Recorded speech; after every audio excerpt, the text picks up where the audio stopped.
There comes a moment in life when you realize you've been living for everyone else but yourself. At 62, Cora Finch had that moment staring at a computer screen in a dim motel room, looking at a mountain farm being sold for $1. She'd spent 40 years working land that would never be hers, chasing a piece that always stayed just out of reach. This rundown Idaho property was her last chance at something real. The barn was falling apart, the tractor buried in weeds, but the land felt strangely familiar. Then she found the maps. Old ledgers hidden in the barn told a story about the previous owner who disappeared and something buried on the property worth $11 million. Now Cora had to decide, dig up the truth or walk away from the biggest discovery of her life. Before we jump back in, tell us where you're tuning in from. And if this story touches you, make sure you're subscribed, because tomorrow I've saved something extra special for you. Cora Finch had learned early that roots were a luxury most people couldn't afford. Her grandfather had owned a small dairy farm in western Montana, and she'd spent summers there as a girl, helping him feed the cattle and mend fences. Those months had been the closest thing to home she'd ever known. When he died, the bank took the farm, and her mother moved them to Spokane, where work was steadier but life felt hollow. By 18, Cora was picking apples in Washington. By 25, she was managing harvest crews in California. She'd worked vineyards in Oregon, wheat fields in the Dakotas, and cattle ranches across Wyoming. 40 years of seasonal work had given her calloused hands, a strong back, and a weathered face that looked older than her years. It had also given her something most people never acquired, the ability to walk onto any piece of land and understand it. She could read soil composition by its color, predict water flow by the way grass grew, and sense a property's potential the way some people could sense a coming storm. The work had always been enough. She'd saved what she could, spent little, and asked for nothing. But lately something had shifted. Maybe it was turning 60. Or maybe it was the way her knees ached in the morning, but Cora had started feeling the weight of all those years with nothing permanent to show for them. Every farm she'd worked had belonged to someone else. Every bunkhouse had been temporary. She'd been a ghost moving through other people's lives, essential but invisible. 3 months ago, she'd been managing a vineyard outside of Portland for a man named Vernon Hayes. The pay was decent, the work familiar, and she'd thought maybe she'd stay through the winter. But Vernon's son had come home from business school with ideas about efficiency and profit margins. He'd looked at Cora the way you look at old equipment, functional but outdated, something to be replaced with newer models. She'd left before he could fire her, taking her last paycheck and a sense of finality she couldn't quite name. She'd been staying at a motel in Hood River, trying to decide what came next, when she stumbled across the listing. It was late at night, and she'd been scrolling through rural property sites the way some people scrolled through old photographs, nostalgic and pointless. Then she saw it. Mountain Farm, Idaho backcountry, $1 as is. The posting included 3 grainy photographs showing a sagging barn, an overgrown field, and a small farmhouse with a collapsing porch. The description was minimal. 160 acres, remote location, no utilities, buyer responsible for all repairs and back taxes. Most people would have kept scrolling, but Cora had stared at that screen for 20 minutes, something pulling at her chest. The property looked familiar in a way she couldn't explain. The mountains in the background reminded her of her grandfather's place. The barn had the same lean. Even the way the trees clustered at the property's edge felt like something she'd seen before. She'd made the offer at 2 in the morning, typing out a simple email stating she'd pay the dollar asking price and handle all associated costs. The response came 8 hours later from a law firm in Boise. The property was hers if she could wire $5,000 for back taxes and closing costs by end of business Friday. She'd done it without hesitation, draining most of her savings account and feeling simultaneously reckless and certain. The paperwork arrived by courier 3 days later. The deed listed the property as the old Hadley place, 160 acres in Lemhi County, accessible via Forest Service Road 12 miles outside the town of Pine Haven. The previous owner, Thomas Hadley, had purchased it in 1997 and paid taxes faithfully until 2018 when payments stopped. The county had eventually seized it for back taxes and listed it for minimal sale just to clear the books. Cora had packed everything she owned into her weathered rucksack and the bed of her ancient Toyota pickup. 40 years of living had taught her to travel light. 3 changes of clothes, a sleeping bag, basic tools, a camp stove, and a box of books her grandfather had given her. That was the sum of her possessions. She'd driven east out of Oregon on a Wednesday morning in early September, watching the landscape shift from green valleys to high desert to mountain forest. The drive to Pine Haven took most of the day. The town was smaller than she'd expected. Maybe 800 people, a main street with a grocery store, a diner, a post office, and a gas station. She'd stopped for supplies, loading up on canned goods, rice, batteries, and lamp oil. The woman at the register had looked at her purchases and asked if she was camping. Cora had said something vague about staying at a property outside town. The woman had nodded but didn't ask which one. The Forest Service Road started 2 miles north of town, marked by a faded wooden sign. It was dirt and gravel, rutted from spring runoff, and narrow enough that she had to fold in her mirrors. The Toyota climbed steadily, pine trees pressing close on both sides, the afternoon light filtering through branches in scattered gold. After 8 miles, she passed a mailbox with Drummond painted on the side. After 10 miles, there was nothing but forest. At mile 12, she found the turnoff. 2 wooden posts marked what had once been a driveway, now nearly overgrown with brush. She turned in carefully, branches scraping the truck's sides, and followed the rutted path for another half-mile before the trees opened up and she saw the property. The photographs hadn't done it justice. The farmhouse was small and weathered, its paint long gone, and its porch sagging dangerously. But the bones looked solid. Log construction, probably built in the 1940s or 50s. The barn was larger than expected, listing to one side but still standing. Beyond them, the land rolled gently upward toward a tree line, and beyond that, mountains rose in layers of blue and grey. The late afternoon sun painted everything in amber light. Cora had sat in her truck for a long time, engine ticking as it cooled, just looking. The property felt alive in a way that was hard to articulate. Wind moved through the tall grass with a sound like breathing. Birds called from the tree line. Somewhere distant water was running, a creek or spring she hadn't seen yet. And underneath it all was that strange sense of familiarity, as if she'd been here before in another life. She'd finally climbed out, grabbed her rucksack, and walked to the farmhouse. The front door was unlocked, hanging slightly crooked on old hinges. Inside, dust lay thick over everything.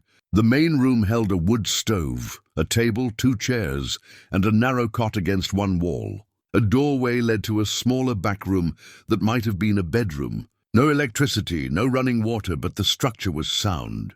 The roof had held. The windows, though filthy, were intact.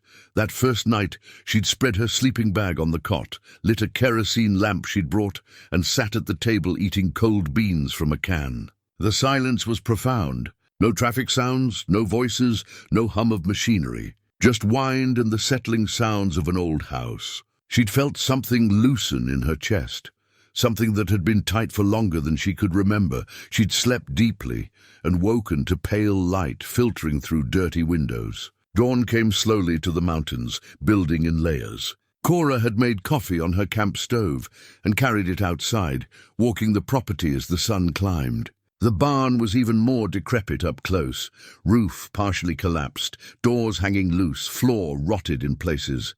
But it had good bones too. With work, it could be salvaged. She'd been examining the barn's foundation when she heard a vehicle coming up the driveway. A battered white sedan appeared, kicking up dust, and stopped near her truck. A man climbed out, older, wearing a postal service uniform. He'd raised a hand in greeting and walked over carrying a handful of mail. "You must be the new owner," he'd said, extending the letters. "Cora Finch, right? I'm Del Patterson. Run the mail route out here." "That's me," she'd said, taking the mail. It was mostly junk addressed to current resident. Dell had looked around the property with the expression of someone remembering better days. Haven't been up here since old Tom Hadley disappeared. Must be 7 years now. Place has gone to seed, but it's good land. Your taxes are paid up? Just cleared them. Good, good. He'd paused, seeming to weigh his words. Tom was a good man. Kept to himself mostly, but always had time for a conversation when I stopped by. Smart fellow. Geologist or something like that. Then one day he was just gone. Sheriff looked into it, but never found anything. Truck was still here, personal effects, everything. Like he vanished into thin air. Cora had felt a small chill, despite the warming morning. Anyone know what happened? Dale had shrugged. Lots of theories, no answers. Some folks think he got lost hiking and the mountain took him. Others say he had debts or troubles he walked away from. I figure a man's got his reasons for his choices. Still, it's a strange story.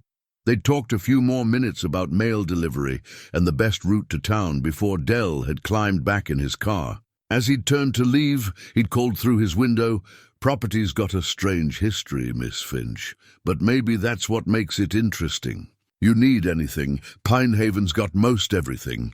She'd watched him disappear down the driveway, those words hanging in the air. Strange history. She'd felt it the moment she arrived, that sense of something unfinished. Something waiting, but instead of unsettling her, it had felt like an invitation. Walking back to the farmhouse, Cora had noticed the way the morning light hit the mountains, the way shadows moved across the land. This place had chosen her as much as she'd chosen it. And whatever secrets it held, whatever had happened to Thomas Hadley, she had time now to understand. For the first time in 40 years, she had all the time in the world. By her third day on the property, Cora had established a routine. Rise at dawn, make coffee, walk the land to understand its rhythms.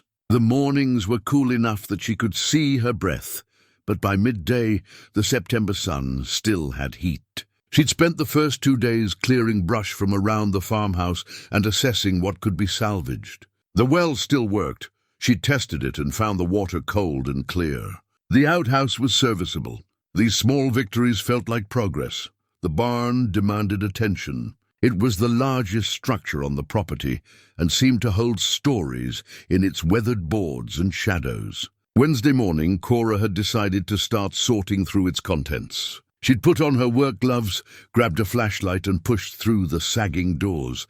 Inside, the barn was larger than it appeared from outside. Shafts of sunlight pierced through gaps in the roof, illuminating dust motes that swirled with her movement. The floor was dangerous in places. Rotted boards covered holes that dropped into darkness. Old farm equipment lay scattered and rusting. A defunct tractor, tangles of chain, tools she couldn't identify. Hay bales, ancient and decomposed, were stacked against the far wall. She'd been working methodically, moving smaller items into piles, salvageable, scrap. Uncertain, when she noticed something odd about the hay bales. They were stacked tightly, but behind them the wall didn't quite line up. There was a gap, a shadow that suggested space beyond. Cora had pulled on the nearest bale. It was lighter than expected, mostly dust held together by twine.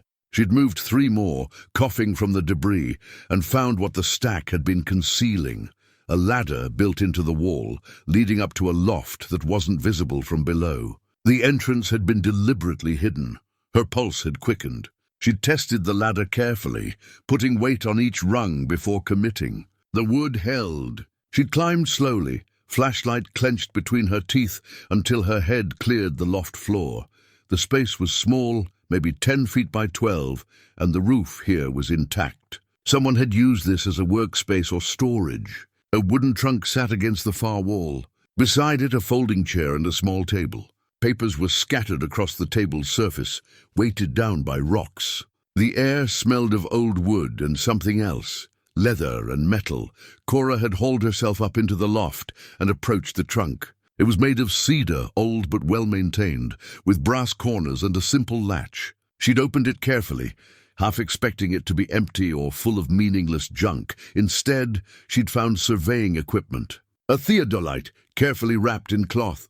Measuring chains. A plumb bob. And sitting on top of everything else, catching the light, a brass compass. It was beautiful, hand-engraved, the kind of instrument someone had cared for. She'd lifted it carefully and turned it over. Initials were etched into the base, T.H., and beneath them a date, 1952, Thomas Hadley. But 1952 would have been decades before he owned this property. An inheritance, perhaps, or something he'd found. She'd set the compass aside and examined the papers on the table. They were hand-drawn maps, detailed property surveys showing the land from multiple angles. Some were clearly official, with precise measurements and dated signatures. Others were rougher, sketched quickly with handwritten notes in the margins. Several showed marked zones, small X's scattered across the property with coordinates written beside them. In one corner, almost as an afterthought, someone had written, "Primary location, verify depth soundings." Cora had sat in the folding chair, spreading the maps before her, trying to make sense of what she was seeing. The coordinates meant nothing to her yet, but the care taken in documenting them suggested importance. And that compass, why would someone hide surveying equipment in a barn loft? She'd been so absorbed in the maps that she hadn't heard the vehicle approach. It was only when footsteps sounded on the barn floor below that she'd realized she wasn't alone. "Hello?" A woman's voice, cautious but not unfriendly. "Anyone here?" Cora had quickly gathered the maps and compass, tucking them back in the trunk, then climbed down the ladder.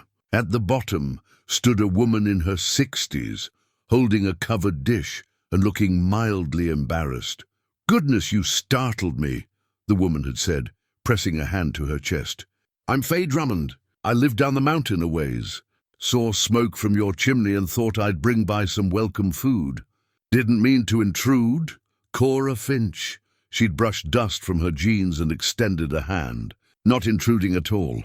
I appreciate the kindness." Faye had studied her with intelligent eyes, taking in the work clothes and the comfortable way Cora moved through the space. "You're actually planning to stay then?" "Lot of folks thought whoever bought this place would flip it or abandon it. I'm staying." They'd walked back to the farmhouse, Faye chatting about the weather and the difficulty of the access road in winter. But Cora had sensed something underneath the pleasantries, a tension, maybe wariness. Inside, Faye had set the dish on the table. It was still warm, chicken casserole with biscuits on top. "That's very kind of you," Cora had said. Faye had waved it off, but her expression had grown serious. "I knew Tom Hadley. Not well. But we were neighbors for almost 20 years. He was a private man, but decent. Good neighbor. Del Patterson mentioned he disappeared 7 years ago this October." Faye had moved to the window, looking out at the property. "Sheriff investigated, called it an accident or a voluntary disappearance. But Tom wasn't the kind of man to just walk away. He loved this land. Talked about it like it was a living thing." There had been a long pause. Finally, Faye had turned back to Cora, her voice dropping. "If you find anything here, anything at all that seems unusual, you might want to think carefully about what you do with it. This property has drawn interest over the years. The kind of interest that makes people uncomfortable." "What kind of interest?" "The corporate kind. Surveys, assessments, offers to buy." Tom turned them all down flat. After he disappeared, those inquiries stopped. She'd picked up her empty dish, preparing to leave. "I'm probably speaking out of turn, but you seem like good people, and I'd hate to see trouble come to this place again." Cora had walked her to the car, thanking her for the food and the warning, because that's what it had been, thinly veiled. After Faye drove away, she'd stood in the yard for a long time, looking at the barn and the mountains beyond. Back in the loft, she'd retrieved the brass compass and the maps, spreading them across her farmhouse table. The coordinates were specific. The maps showed locations across the property that meant something to Thomas Hadley. And now someone was warning her about corporate interest, about leaving certain things alone. She turned the compass over in her hands, feeling its weight. The needle swung true north, steady and certain. 1952, that date nagged at her. This compass had been important long before Hadley owned this land. As evening shadows lengthened across the mountains, Cora had made a decision. Tomorrow at first light, she would follow those coordinates. Whatever Thomas Hadley had been looking for, whatever had drawn corporate interest to this remote piece of land, she was going to find it. Not because she was greedy or foolish, but because this was her property now, her land, her responsibility, and because something in her, gut honed by 40 years of reading land and weather and people, told her that understanding this mystery was the only way she'd ever truly be safe here. She'd eaten Faye's casserole as darkness fell, the brass compass sitting beside her plate, its needle pointing steadily towards something she couldn't yet see, but knew was waiting. Dawn came cold and clear. Cora had woken before sunrise, made strong coffee, and studied the maps by lamplight. The first coordinate set was marked with particular emphasis, circled twice, and annotated with primary marker limestone outcrop. She'd plotted it on a topographic map of the property she'd found in the glove box of her truck, determining it was roughly 3/4 of a mile northeast. Up into the forested slope, she'd dressed in layers, filled a canteen, and packed a small rucksack with supplies, the compass, the maps, a knife, rope, matches, and a notebook. By the time she set out, the sun was just breaking over the eastern ridge, painting the mountains in shades of rose and gold. The terrain grew steeper as she climbed. Pine forest gave way to older growth, massive, Douglas firs and western hemlocks that blocked out much of the sky.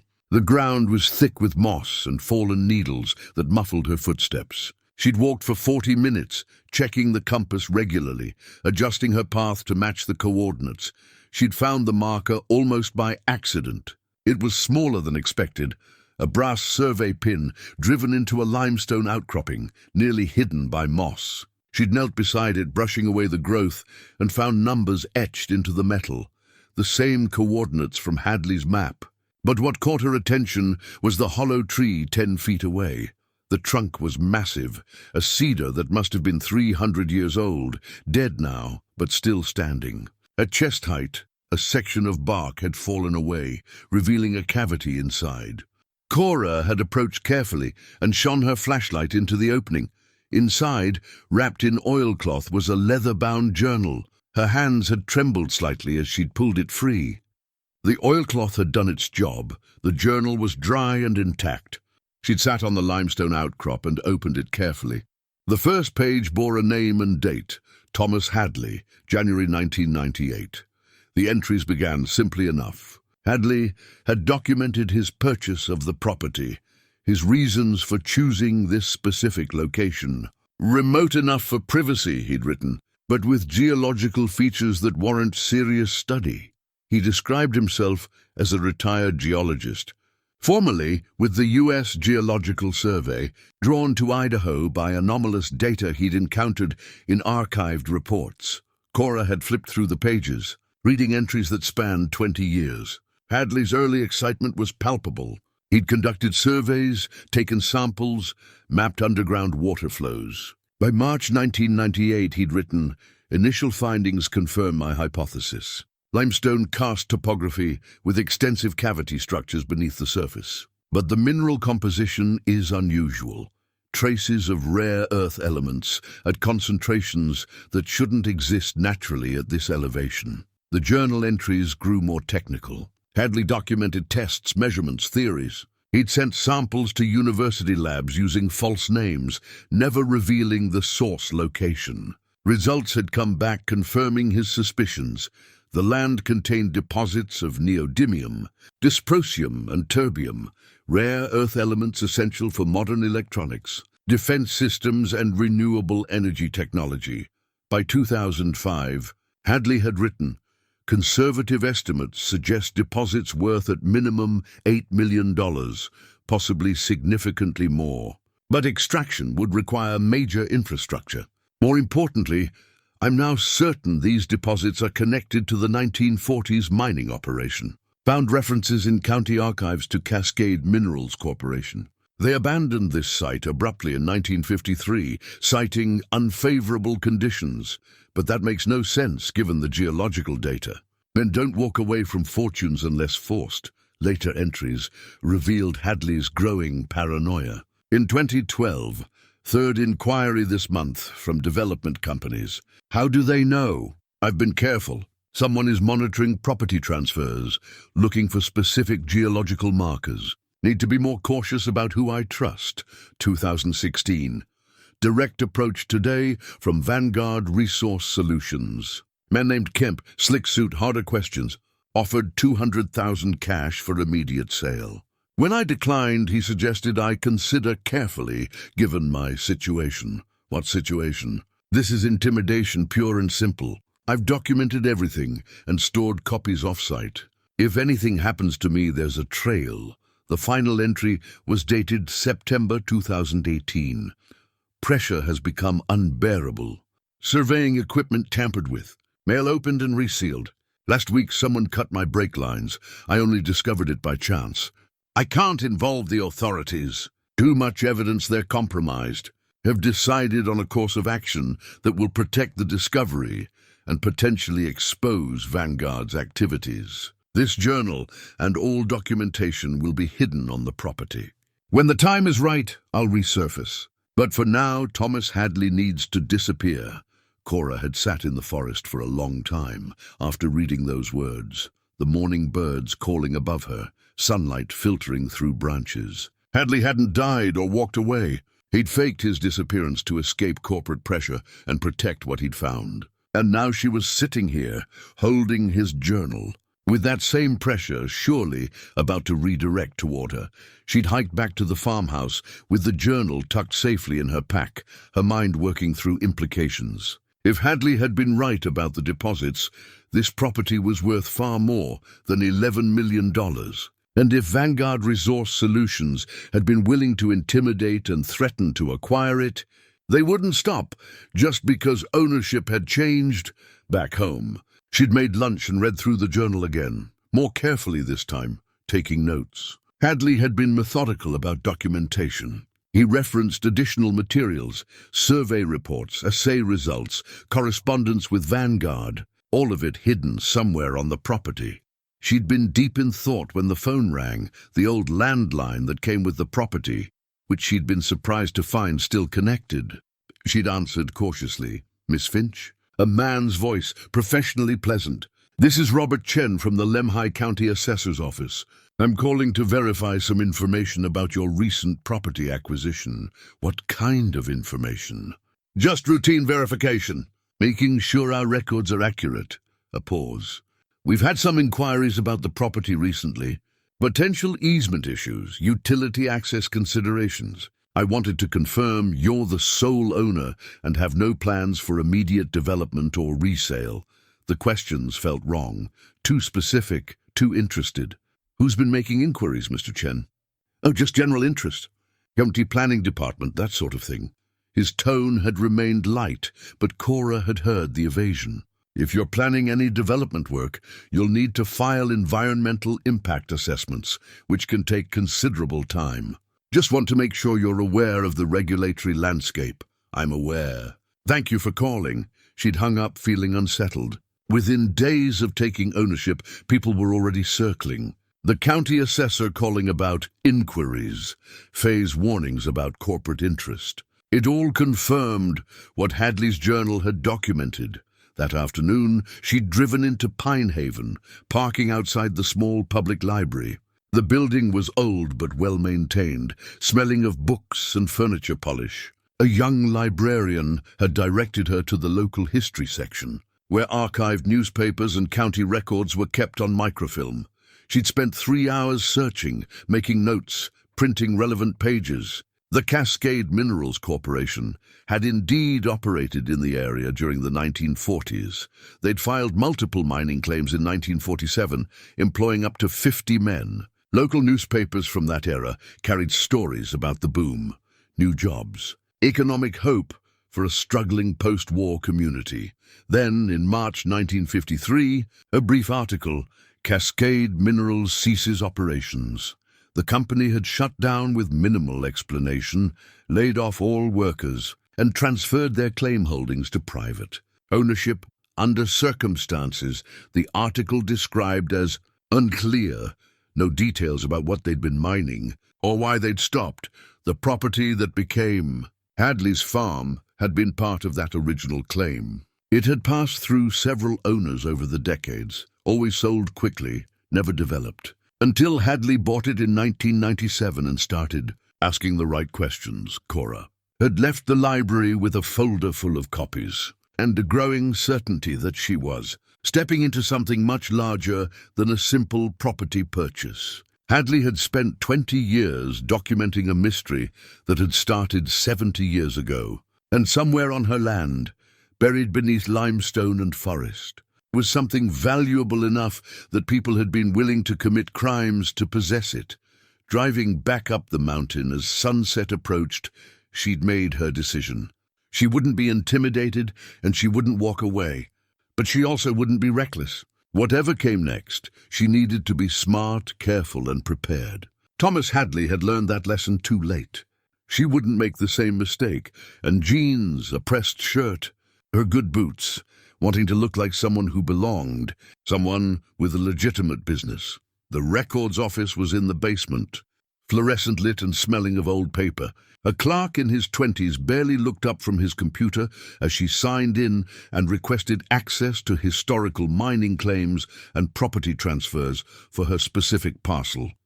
The files came in bankers' boxes, chronologically organized but dense with legal language and technical specifications. Cora had spread them across a research table and begun working through them systematically, taking photographs with her phone when copying wasn't allowed. The 1947 mining claim filed by Cascade Minerals Corporation was extensive, 40 pages of geological surveys, assay reports, and legal declarations. The company had identified significant mineral deposits across a 3-square-mile area, with the richest concentration on what was now her property. They'd invested heavily, drilling equipment, housing for workers, processing facilities, but it was the 1953 documents that proved most interesting. The claim abandonment paperwork was perfunctory, citing only unfavorable economic conditions, yet attached to it was something unusual, a legal declaration signed by a federal surveyor, stating that certain findings from the site were classified under national security protocols and would be sealed for 50 years. 50 years from 1953 meant those records should have been unsealed in 2003. Cora had requested those files specifically.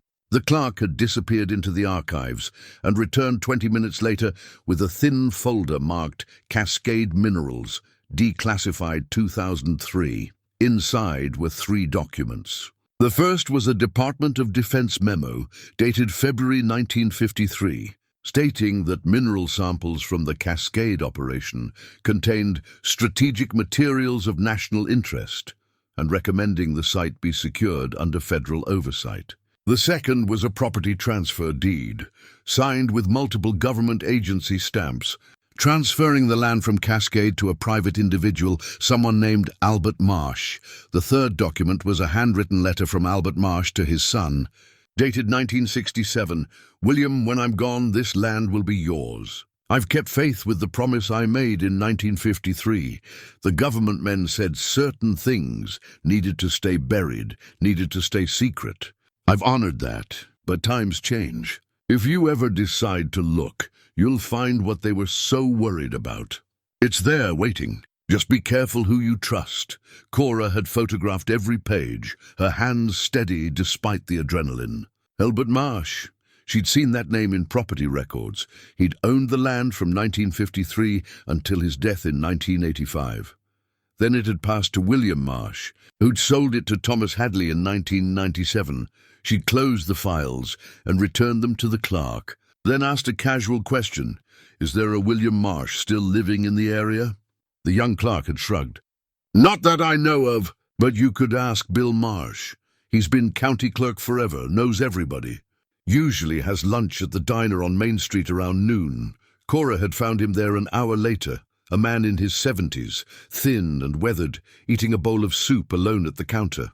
She'd introduced herself as the new owner of the old Hadley place and asked if she could join him. He gestured to the stool beside him with the easy courtesy of someone who'd spent his life in small towns where strangers were rare. "You're brave, taking on that property."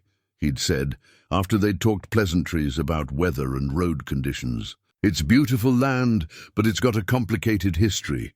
I'm starting to learn that. Found some interesting documents at the courthouse this morning. Cascade Minerals, 1940s mining operations." Bill had set down his spoon and looked at her more carefully.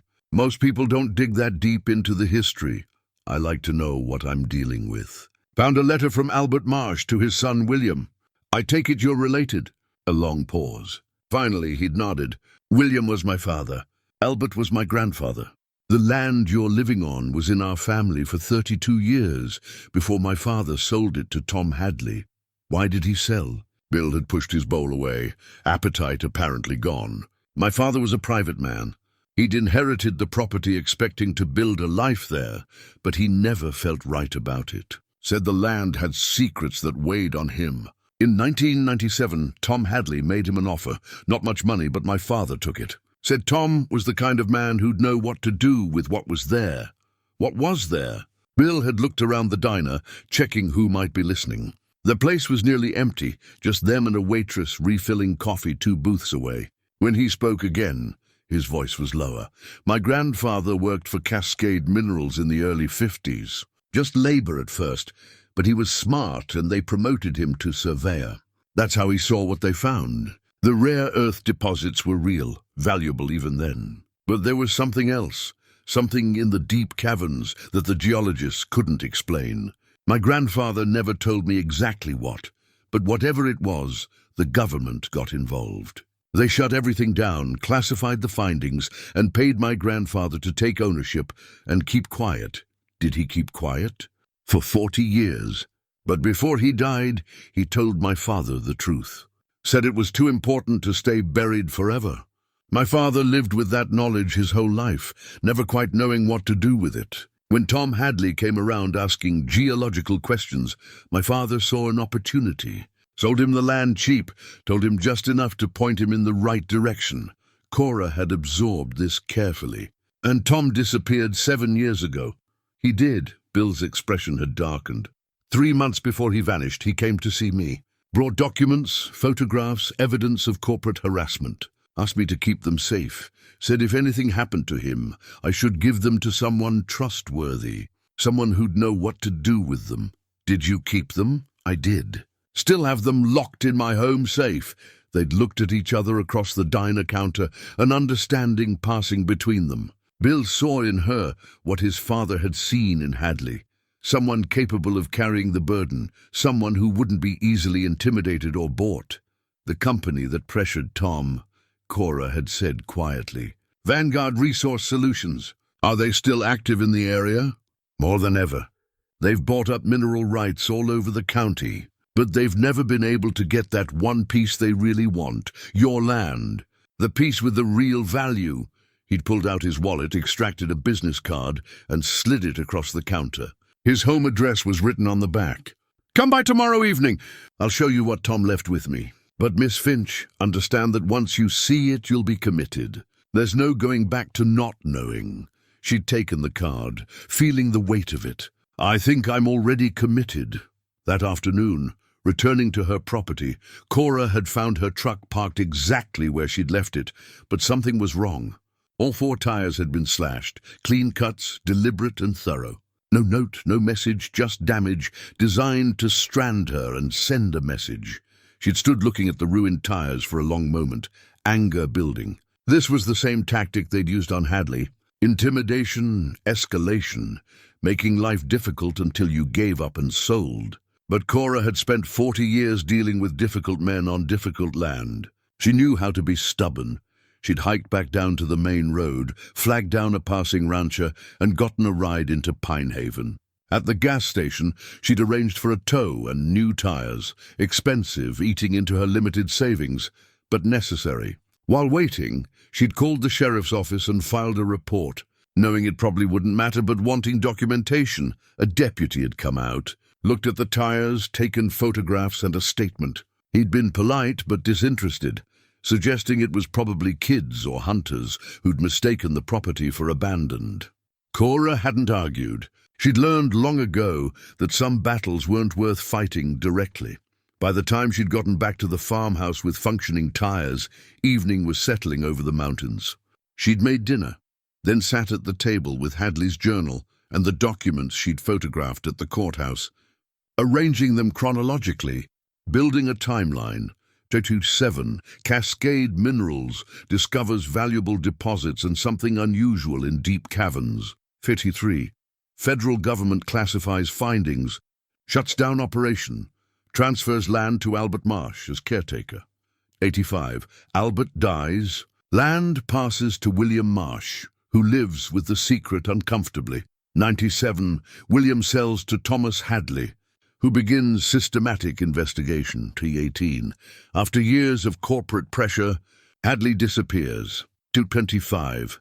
Cora buys the property for $1. She'd sat back, looking at the pattern. Each owner had carried the burden differently.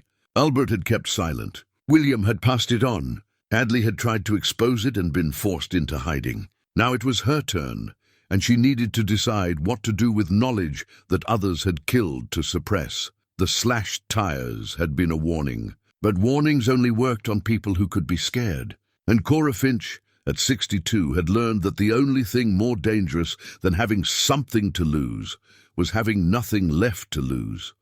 She'd spent 40 years owning nothing, belonging nowhere. This land was hers. Whatever was buried here, whatever secret had haunted 3 generations, she would uncover it.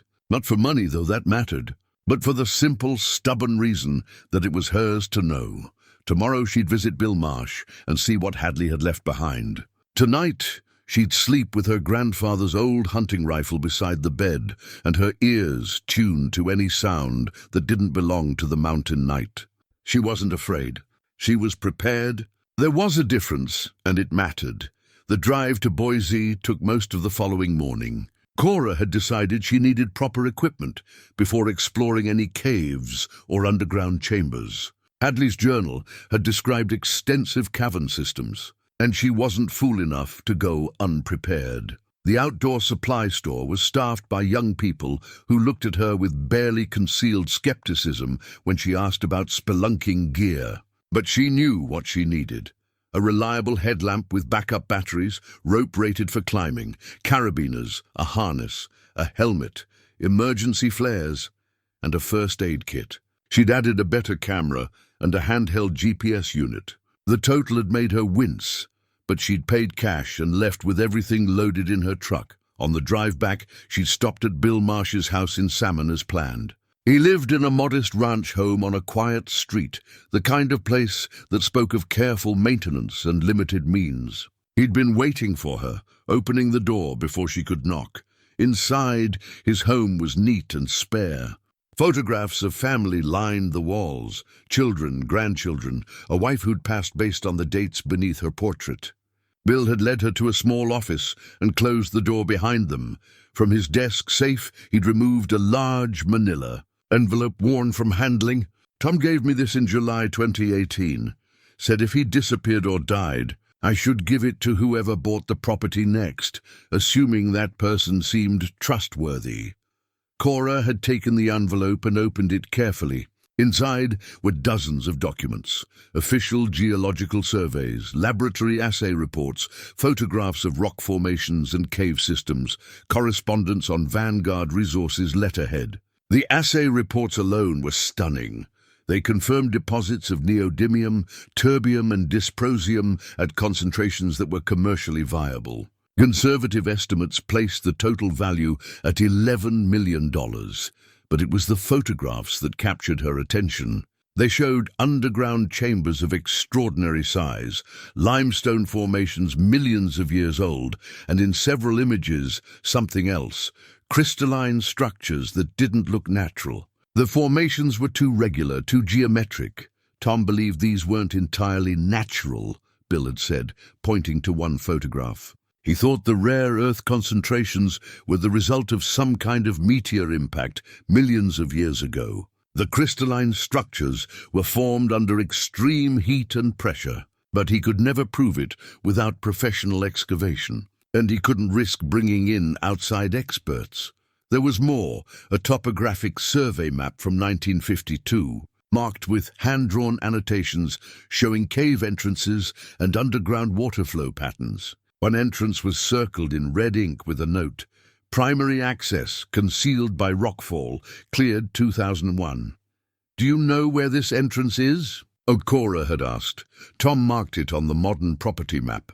Bill had pulled out another document, spreading it on the desk.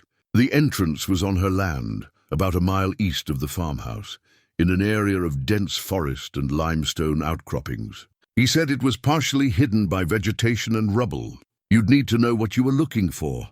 Cora had studied the maps, committing landmarks to memory. What about Vanguard?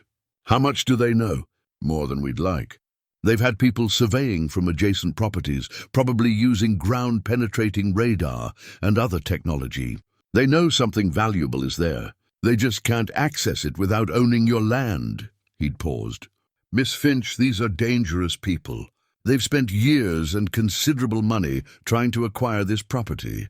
They won't stop just because ownership changed hands. I understand. Do you?" His expression had been grave. Tom Hadley was found on paper. He had credit cards, bank accounts, a social security number. But he managed to disappear so completely that even the FBI couldn't locate him. He did that because he believed his life was in danger. What makes you think you'll fare any better? Because I'm not trying to disappear. I'm trying to bring everything into the light. She gathered all the documents, thanked Bill for his trust, and driven back to her property as afternoon shadows lengthened. The manila envelope sat on her passenger seat, heavy with secrets that were now hers to carry. Back at the farmhouse, she'd laid everything out on the table and floor, creating a complete picture of what Hadley had discovered. The geology was clear. A meteor impact millions of years ago had created unusual mineral concentrations and extensive underground cavern systems. The value was undeniable, millions of dollars in rare earth elements essential for modern technology. But there was something else in Hadley's notes, something he'd been reluctant to document clearly. In the margins of several surveys, he'd written questions. How deep does it go? What caused the geometric formations? Explain the electromagnetic readings. He'd clearly found something beyond simple geology, something that raised questions he couldn't answer. Cora had spent the rest of the afternoon planning her approach. Tomorrow, she'd locate the cave entrance using Hadley's maps and the 1952 survey. She'd mark her path, go slowly, document everything. If the chambers were as extensive as the surveys suggested, she'd need multiple trips to explore thoroughly. As evening fell, a vehicle came up her driveway. Cora had watched from the window, hand on the rifle she now kept close. But it was Faye Drummond, driving her old sedan and carrying another covered dish. "Thought you might like some company," Faye had said when Cora opened the door. "And I made too much stew." They'd eaten together at the small table, talking about inconsequential things, the weather turning colder, the difficulty of the access road, Faye's grown children who lived in other states. But eventually the conversation had turned more serious. "I heard about your tires," Faye had said quietly. "Small town word travels. That was meant as a warning, I figured. My husband, Dennis, he took money from Vanguard 15 years ago. They wanted information about Tom Hadley, about what he was doing on the property. Dennis worked for the county surveyor's office. He had access to records, maps, survey data. He gave them copies." She'd looked down at her hands, guilt evident. "We needed the money. Our daughter was sick, medical bills were crushing us. But Dennis has regretted it every day since. Is he willing to talk about what he gave them?" "He's dying." Faye's voice had been steady but sad. "Lung cancer, too far gone for treatment. But he's made his peace with it, and part of that peace means making amends where he can. If you want to know what Vanguard knows, he'll tell you. He's at home now on hospice care. Probably has a few weeks left." Cora had reached across the table and squeezed Faye's hand. "I'd like to talk to him. When it's convenient. Tomorrow afternoon. He's clearest in the afternoons." They'd agreed, and after Faye left, Cora had sat alone in the gathering darkness, thinking about the chain of people this land had touched. Albert Marsh keeping a government secret. William Marsh burdened by inherited knowledge. Thomas Hadley driven into hiding. Dennis Drummond compromising his principles and living with regret. And now her, deciding what to do with all of it. The land had a way of demanding choices from people. You could walk away, sell cheap, and spend the rest of your life wondering what might have been. Or you could stand firm, face whatever came, and accept the consequences. Cora had spent 40 years taking the safe path, the path of least resistance, never staying long enough for consequences to catch up. She was done running. Whatever this land held, whatever dangers it attracted, she would see it through. Not out of bravery. She didn't feel particularly brave, but out of simple stubbornness and the deep-seated belief that some things were worth fighting for, even if you'd only just found them. Morning came cold enough that frost coated the grass. Cora had dressed in layers, gathered her new equipment, and set out with Hadley's maps and the 1952 survey. The cave entrance was supposed to be a mile east, in terrain she hadn't yet explored. The forest in that direction was older, denser. Massive pines blocked out much of the sky, and the ground was littered with fallen timber and moss-covered stones. She'd walked carefully, checking the GPS coordinates against Hadley's markings, adjusting her path when the terrain forced detours. After 40 minutes, she'd found the limestone outcropping the survey had indicated. It rose 20 feet, weathered and ancient, covered in places by thick vegetation. She'd circled it slowly, looking for any sign of an opening. On the eastern face, partially hidden by a fallen log and thick undergrowth, she'd found what she was looking for, a dark gap between rocks, barely visible unless you knew to look. Cora had cleared away branches and debris, revealing an opening large enough to crawl through. Cold air flowed from the gap, the breath of deep chambers below. She'd put on her helmet, switched on her headlamp, and tested the batteries. Everything worked. She'd tied one end of her rope to a sturdy pine tree, creating an anchor point, and fed the rope into the opening as insurance. The entrance passage was tight. She'd had to crawl on her belly for 15 feet before it opened up. But then the space expanded dramatically. Her headlamp revealed a chamber the size of a small house, limestone walls glistening with moisture, formations hanging from the ceiling like frozen waterfalls. She'd moved carefully, testing each foothold.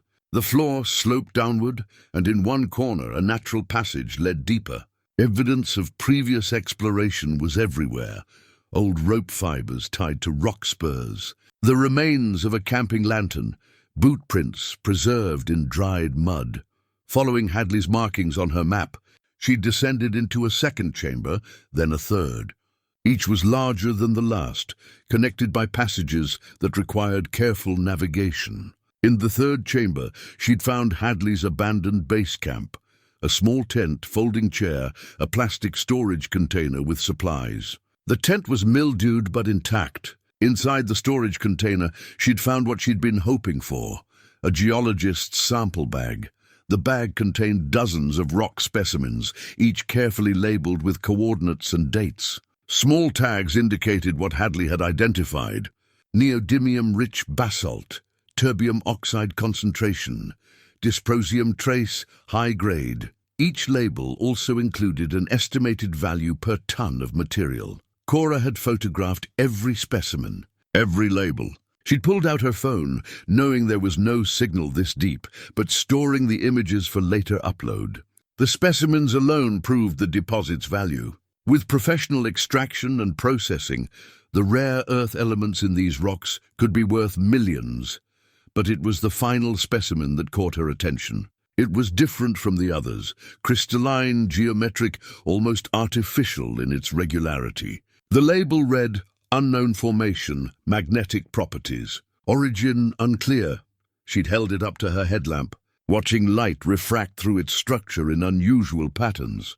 She'd bagged several samples, including the mysterious crystal, and made her way back to the surface. The climb out was harder than the descent, but she'd managed it without incident. By the time she emerged into daylight, her clothes were filthy and her muscles ached, but she felt triumphant. She had physical proof now, not just documents and theories. Back at the farmhouse, she'd cleaned up and spent an hour researching rare earth elements on her laptop. What she learned was sobering. These materials were essential for everything from smartphones to electric vehicles to military defense systems. Most of the world's supply came from China, making domestic sources strategically valuable. A deposit like the one on her property would attract interest far beyond simple corporate greed. That afternoon, she'd driven to Faye's house as arranged. Dennis Drummond was in a hospital bed set up in their living room, surrounded by medical equipment and photographs of his life. He was gaunt, his breathing labored, but his eyes were clear and sharp. "You're the one who bought Tom's place," he'd said as Cora sat beside his bed. His voice was rough but steady. "Faye tells me you're asking questions. I'm trying to understand what I'm dealing with." "Smart." He gestured to Faye, who brought a folder from a desk drawer. "I gave Vanguard copies of county survey records, property maps, and geological assessment data that Tom had filed with the county for permit applications. They paid me $20,000 for information that should have been confidential. I'm not proud of it. What did they do with that information? Used it to map the property remotely, probably with ground-penetrating radar from adjacent lands. They know the cave systems exist. They know about the mineral deposits. What they don't know, what Tom was smart enough never to document officially, is exactly where the richest concentrations are or how to access the deep chambers." Dennis had paused to catch his breath, and Faye had helped him with his oxygen. When he continued, his voice was quieter. "The man who paid me, Randall Kemp, he's not just a corporate lawyer. He's a fixer. Vanguard brings him in when they need problems solved quietly. He told me that one way or another, Vanguard would acquire that property. Said it was a matter of strategic national interest, that the government would eventually intervene on their behalf. I don't know if that was true or just intimidation. Did Tom know you'd sold him out?" "He figured it out eventually. Confronted me in 2015. I confessed everything, offered to return the money. He said it was too late for that, but he didn't hate me for it. Just told me to be careful, that people who dealt with Vanguard had a way of becoming disposable." Dennis had looked at Cora with intensity. "Miss Finch, I'm telling you this because I owe Tom Hadley an apology I can't deliver in person. If you're planning to fight Vanguard, you need to know they've been planning this acquisition for over 20 years. They have resources, connections, and patience, and they've never failed to get what they want." Cora had thanked him and left with the folder of documents he'd given Vanguard years ago. On the drive home, she'd felt the weight of accumulated knowledge pressing down. Everyone who'd touched this land had been changed by it, most of them diminished or damaged. That evening, sitting at her table with all the evidence spread before her, Hadley's journals, the assay reports, the sample specimens, Dennis's confession, she'd made several decisions. First, she'd create multiple copies of everything and store them in different locations. Second, she'd reach out to contacts who might help. Environmental lawyers, investigative journalists, academic geologists who could verify her findings. Third, she'd document everything she discovered from now on, creating a public record that couldn't be suppressed if something happened to her. She'd started with the easiest task, sending encrypted emails to 3 different journalists she'd found through online searches. Each email contained a brief outline of the situation and an offer to provide documentation in exchange for serious investigation. She didn't expect immediate responses, but planted seeds that might grow into protection. Then she'd called the only family she had left, her niece Stella in Portland. They weren't close. Cora had always been too transient for real relationships, but Stella was smart and loyal. "Aunt Cora," Stella had answered, surprised.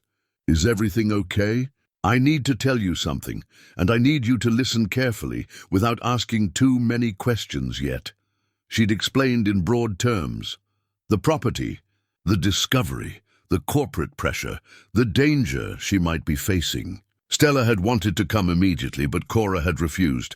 "I don't want you involved in this directly, but I'm sending you copies of documents. If something happens to me, if I disappear or die under suspicious circumstances, I need you to make sure these documents reach the authorities and the press. Can you do that?" Stella had agreed, her voice tight with worry. "Please be careful. I'm always careful." After the call, Cora had sat in the darkness of her farmhouse, listening to the mountain sounds. Tomorrow she'd return to the caves for more exploration. But tonight, she needed to acknowledge what she'd been avoiding. She was genuinely afraid. Not of the caves or the physical dangers, but of the larger forces arrayed against her. Vanguard Resources wasn't just a company. It was an entity with the power to make people disappear, to corrupt local officials, to exert pressure through channels she didn't fully understand. But fear, she'd learned over 62 years, was just information. It told you what the stakes were, what might be lost. It didn't have to dictate action. She'd been afraid before, afraid of hunger during lean times, afraid of winter without proper shelter, afraid of aging alone without savings or security. She'd survived all of it through stubbornness and refusal to quit. This was no different. She had something worth protecting now, something bigger than herself. That made the fear manageable, almost irrelevant. What mattered was moving forward with eyes open, understanding the risks, and accepting that some battles chose you rather than the other way around. 3 days later, Cora returned to the cave system with better lights and more confidence. She'd spent the intervening time studying Hadley's maps in detail, planning her route, and gathering additional supplies. The chambers she'd already explored were impressive, but according to Hadley's surveys, they were just the beginning. The deepest chambers remained unexplored in her trips so far. She'd descended through the familiar passages, past Hadley's base camp, and into territory she hadn't yet mapped. The passages grew narrower here, requiring careful navigation. In one tight squeeze, she'd had to remove her pack and push it ahead of her, crawling through on her belly. But then the passage opened into a chamber unlike anything she'd seen before. It was massive. Her headlamp couldn't find the far walls. The ceiling rose at least 50 feet, covered in mineral formations that glittered in her light. And along one wall, tucked into a natural alcove, she'd found something unexpected, a more recent encampment. This wasn't the abandoned base camp she'd found earlier. This site showed signs of recent use: a sleeping bag rated for current seasons, a battery-powered lantern that still held charge, and a small camping stove. More importantly, there was a heavy-duty plastic case, the kind used for protecting sensitive equipment. Cora had approached carefully, her instincts alert for any sign she wasn't alone. But the chamber was silent, except for the drip of water somewhere in the darkness. She'd opened the case with hands that trembled slightly. Inside was a sealed, waterproof container, and inside that, a letter and a USB drive. The letter was handwritten on lined paper, dated just 2 months ago, July 2025. It began, "To whoever finds this, if you're reading this letter, it means you bought my property and have been brave or curious enough to explore. My name is Thomas Hadley, and I'm writing to you from a small town in New Mexico where I've been living under an assumed name for the past 7 years." Cora had sat down on a flat rock, holding the letter close to her headlamp, reading with growing astonishment.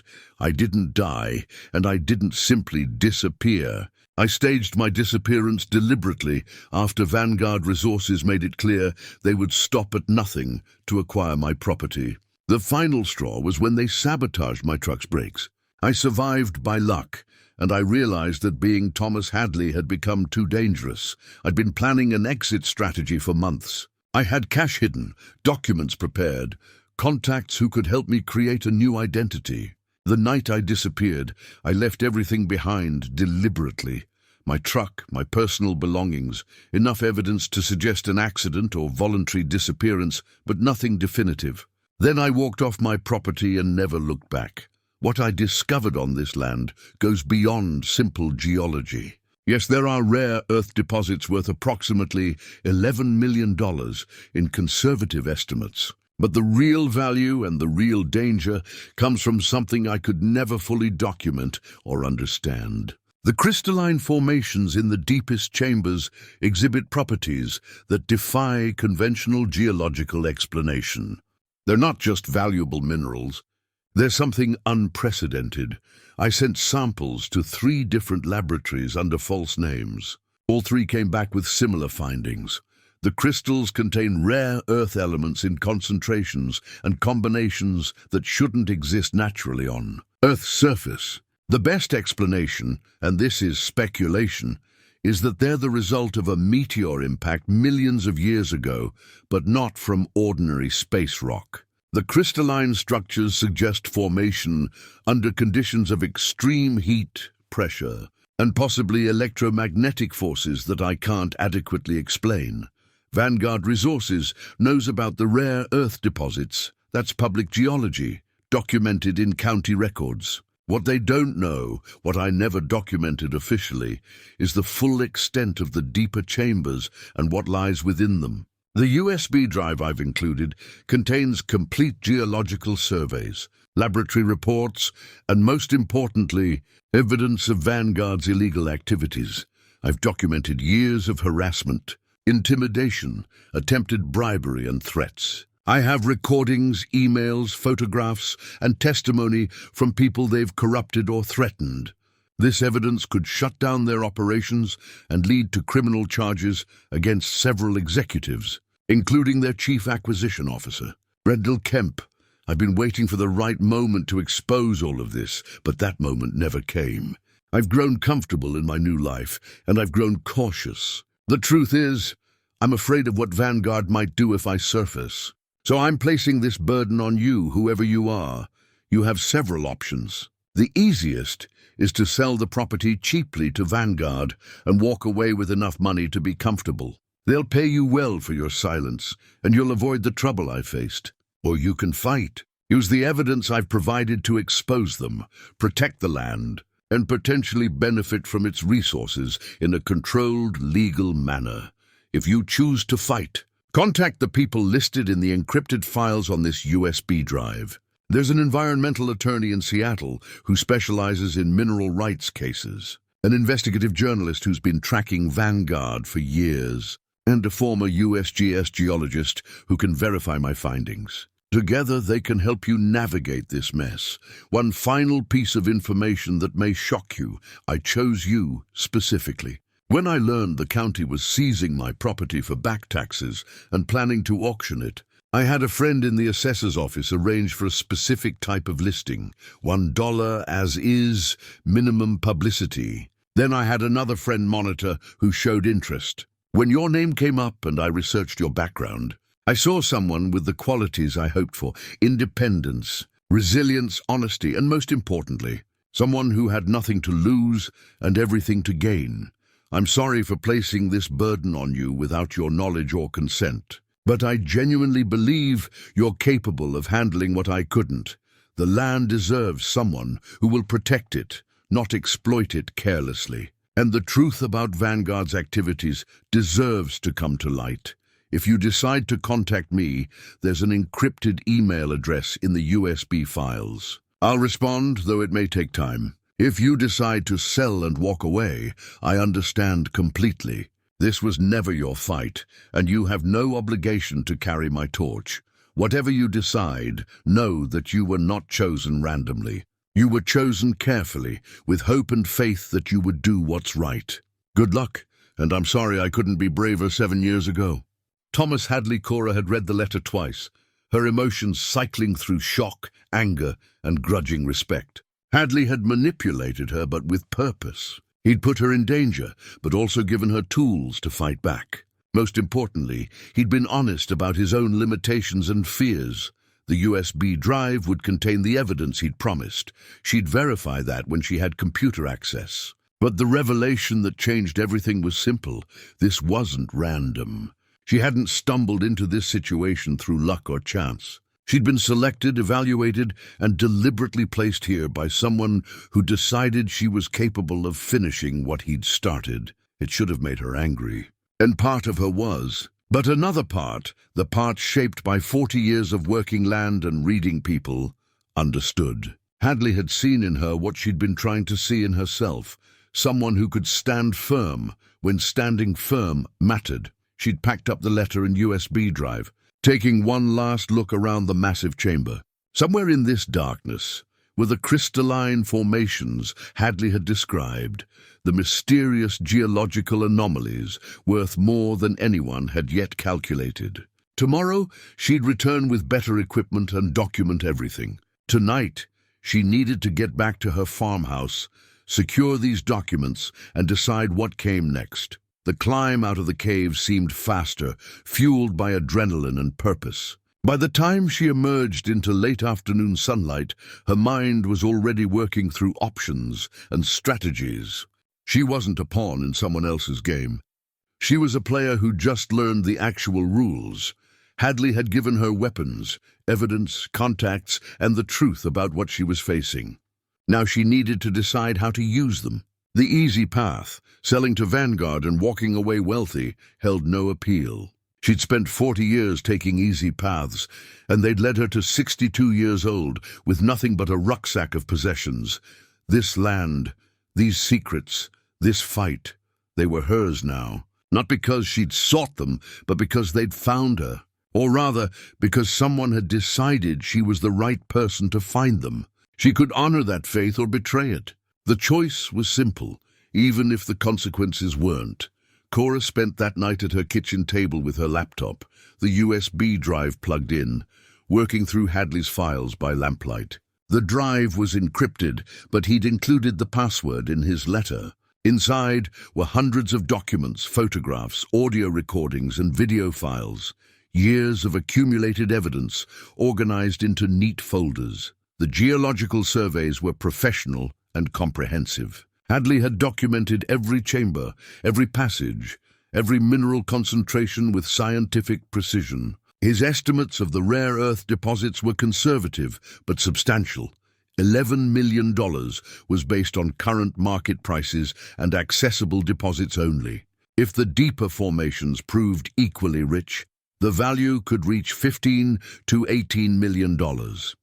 But the evidence against Vanguard Resources was what held her attention. Hadley had recorded phone conversations where Randall Kemp made thinly veiled threats. He'd photographed suspicious vehicles surveilling his property. He had emails showing bribes paid to county officials and attempts to manipulate zoning regulations. Most damning were bank records showing payments from Vanguard shell companies to people like Dennis Drummond, a paper trail of corruption spanning years. There was also a list of contacts, as promised. An environmental attorney named Sarah Brennan in Seattle, who specialized in mineral rights disputes. An investigative journalist named Marcus Webb, who'd written extensively about corporate malfeasance in natural resource extraction. A retired USGS geologist named Dr. Patricia Oakes, who could verify Hadley's findings. Cora had stared at those names for a long time, understanding that contacting them meant committing fully to this fight. There would be no going back to anonymity or safety. But she'd already made her decision in the cave when she'd read Hadley's letter. She'd composed careful emails to all three contacts, using the encrypted communication method Hadley had set up. She explained who she was, how she'd acquired the property, what she'd discovered, and what she needed. To Sarah Brennan, legal protection and advice. To Marcus Webb, investigation and public exposure. To Dr. Oakes, scientific verification and credibility.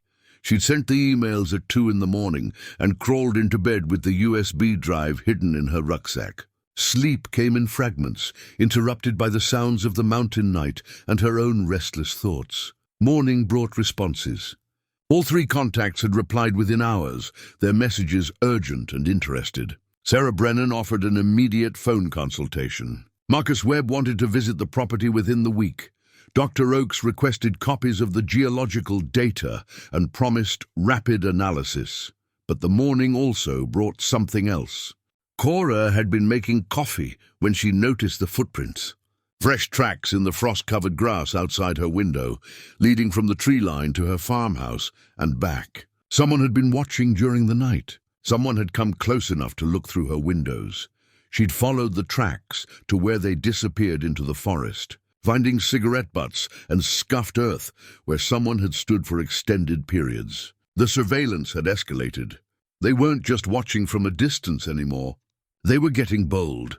Cora had returned to the farmhouse and immediately made copies of everything on the USB drive, storing them on separate thumb drives she'd bought in Boise. One she mailed to Stella with explicit instructions. One she left with Faye Drummond, who'd stopped by mid-morning with genuine concern etched on her face. "Dennis died last night," Faye had said quietly, peaceful in his sleep. "But before he went, he made me promise to look out for you. Said you were walking the same dangerous path Tom Hadley walked." Cora had embraced her, feeling the weight of Dennis's final act of conscience. "I'm sorry for your loss. Don't be. He was ready and he was at peace." Faye had gripped Cora's shoulders. "But you need to understand something. Vanguard knows you're not just a simple buyer. They've been watching you explore, watching you research. They know you're onto something. It's only a matter of time before they make a direct move. Let them come." That's brave talk, but Cora, these people don't play fair. Neither do I when it matters. After Faye left, Cora had spent the afternoon preparing. She'd contacted Sheriff's Office formally, filing reports about the surveillance and trespassing, knowing it would create a paper trail, even if they did nothing. She'd photographed everything: the footprints, the cigarette butts, the tire tracks where vehicles had parked on the Forest Service road. Then she'd called Marcus Webb directly. He'd answered on the second ring, his voice carrying the intensity of someone perpetually chasing stories. "Miss Finch, I've been hoping someone would contact me about that property. I've been tracking Vanguard's activities in Idaho for 3 years, but I've never had access to hard evidence. I have evidence. Recordings, documents, bank records showing bribery and corruption. But I need your help bringing it public in a way that protects me and ensures the story doesn't get buried. When can I come out there?" 3 days. "I need time to document the cave system fully first. Bring professional camera equipment if you can. I want everything recorded in high definition." They'd agreed on a date and time, discussing logistics and safety protocols. Marcus would arrive with a documentary filmmaker he trusted, and they'd spend 2 days gathering footage and interviews. The story would run simultaneously in print and video, making it harder to suppress. Next, she'd spoken with Sarah Brennan, the environmental attorney. Sarah had been equally eager, but more cautious. "What you're describing is valuable land with documented corporate harassment. That's actionable. But Miss Finch, I need to be honest. Taking on a company like Vanguard requires resources. They'll bury us in legal motions, appeals, and delays. Do you have funds for a sustained legal battle?" "I have enough. And I have evidence that might shorten the battle considerably. Send me copies of everything. I'll start building a case. We need to establish your clear ownership, document all harassment, and file protective orders before they try anything more aggressive. I can have preliminary paperwork ready in 48 hours. The call with Dr. Oakes had been the most technical. She'd reviewed the geological data Cora sent and responded with scientific excitement barely, contained by professional restraint. "If these surveys are accurate, and I have no reason to doubt Thomas Hadley's work, you're sitting on one of the most significant rare earth deposits discovered in the continental United States in the past 30 years. The strategic implications alone are enormous. Every major tech company and defense contractor in the country would have interest in securing access to this supply." "What about the crystalline formations Hadley mentioned? The ones he couldn't explain?" Dr. Oakes had paused. "I'd need to see them in person to comment definitively, but based on his descriptions and the laboratory analysis, they sound like impactite, rock formed by meteor impact under extreme conditions. If they contain the rare earth concentrations he documented, formed through extraterrestrial processes, that's genuinely unprecedented. We're talking about potential scientific papers, museum exhibits, international attention, which means even more pressure on me to give up the land." "Exactly. Miss Finch, you need protection, scientific, legal, and possibly physical. Would you be willing to have a team come document everything under controlled conditions? With proper credentials and public observation, it becomes much harder for private interests to suppress the findings." Cora had agreed, setting up a timeline. 3 days for her final solo exploration and documentation, then Marcus Webb's visit, followed by a scientific team led by Dr. Oakes. Each step would increase public knowledge and decrease Vanguard's ability to act with impunity. But between those phone calls and the growing sense of momentum, something else happened. A vehicle came up her driveway late that afternoon, a sleek black SUV with tinted windows. Cora had watched from her window, rifle within reach, as a man in an expensive suit climbed out. He was tall, probably 50, with silver hair and the kind of confidence that came from rarely being told no. He'd knocked on her door politely, and when Cora answered with the rifle visible behind her, he'd simply smiled. "Miss Finch? I'm Brandel Kemp, representing Vanguard Resource Solutions. I was hoping we could have a conversation." "About what?" "About your property, about options that might benefit us both. May I come in? I promise this will be worth your time." Against her better judgment, or perhaps because she wanted to see what he'd offer, Cora had let him in. He'd sat at her table declining coffee and looked around the modest farmhouse with undisguised assessment. "You've done some exploring," he'd said, noting the maps and documents she hadn't fully hidden. "Found interesting things, I imagine." Thomas Hadley was thorough in his research before his unfortunate disappearance. "What do you want, Mr. Kemp?" "To make you a straightforward offer. $250,000, cash, immediate closing. You walk away with enough money to buy a nice place anywhere you want, and we acquire a property that has strategic interest to our operations. Everyone wins, and if I decline..." His smile had hardened slightly. "Miss Finch, I've been doing this work for 20 years. I've seen how these situations develop. You're a practical woman, I can see that. You've worked hard your whole life, probably never had much financial security. This property is remote, demanding, and frankly more trouble than it's worth for someone in your position. Take the money. Make your life easier. The answer is no. Be certain before you refuse. Our offer is generous now, but it won't remain generous if complications arise. Property disputes can be lengthy and expensive. Environmental assessments can take years. Title challenges can emerge. Why put yourself through that stress when you could be comfortable instead?" Cora had stood, opening the door. "I think we're done here." Kemp had risen slowly, his expression shifting to something colder. "I've tried being reasonable. I've made fair offers. But understand this. Vanguard has invested considerable resources in securing access to this land. We're not going away because one stubborn woman thinks she can stand against institutional interests. You will sell, Miss Finch. The only question is whether you do it now, on favorable terms, or later, after we've exhausted every legal avenue, and your life has become significantly more difficult. Get off my property." He'd left without further words, but his SUV had lingered at the end of her driveway for 20 minutes before finally disappearing down the mountain road. Cora had watched until the dust settled, understanding that the pretense of civility was over. Vanguard knew she wasn't just a simple buyer who'd stumbled into ownership. They knew she was investigating, documenting, and preparing to fight. That night, Cora had done something she hadn't done in years. She'd prayed. Not to any specific deity.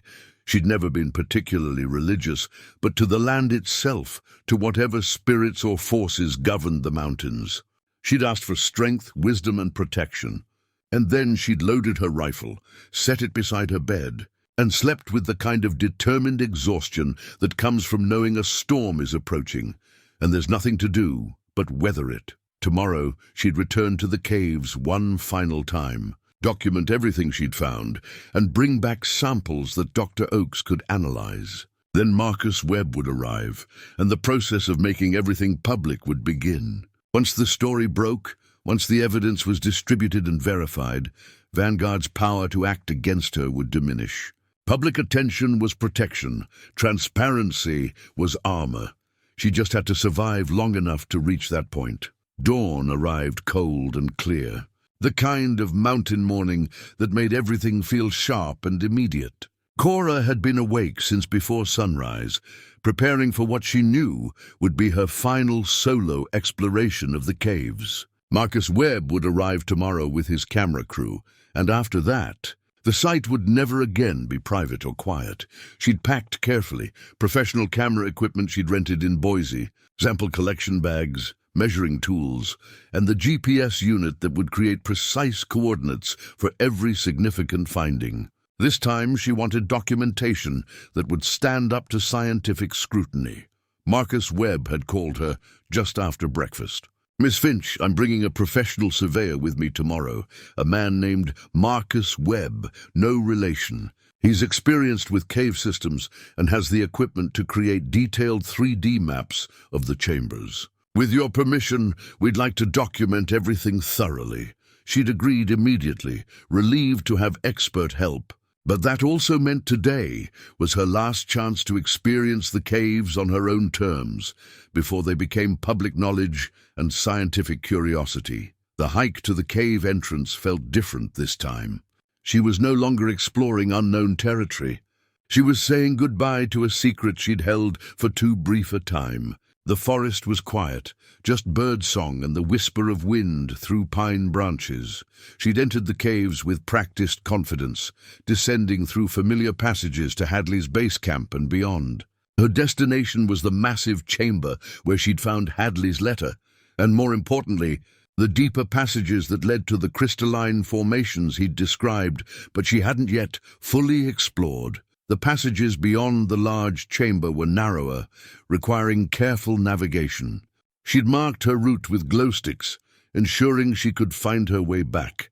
After 20 minutes of steady descent, the passage opened into something extraordinary. The chamber was smaller than the one above, but filled with formations unlike anything she'd seen. Crystalline structures rose from the floor and hung from the ceiling. Not stalactites or stalagmites, but geometric shapes that caught her headlamp light and refracted it in prismatic patterns. The formations were regular, almost architectural, as if someone had deliberately arranged them. Cora had approached slowly, camera recording everything. The crystals were embedded in the limestone walls, concentrations of minerals that seemed to glow with internal light. She'd touched one carefully. It was cool and smooth, the surface almost glassy. When she tapped it with her knuckle, it produced a clear, bell-like tone that resonated through the chamber. She'd spent an hour documenting everything, photographs from multiple angles, video walkthroughs, measurements of the formations, GPS coordinates for each significant structure. She'd collected samples carefully, breaking off small pieces and sealing them in labeled bags. Dr. Oakes would analyze these and confirm what Hadley had suspected. These weren't ordinary geological formations. As she worked, she'd felt a strange sense of connection to the place. These chambers had existed in darkness for millions of years, formed by forces beyond human understanding. Hadley had found them and recognized their significance. Now she was continuing that work, bringing them toward the light of public knowledge.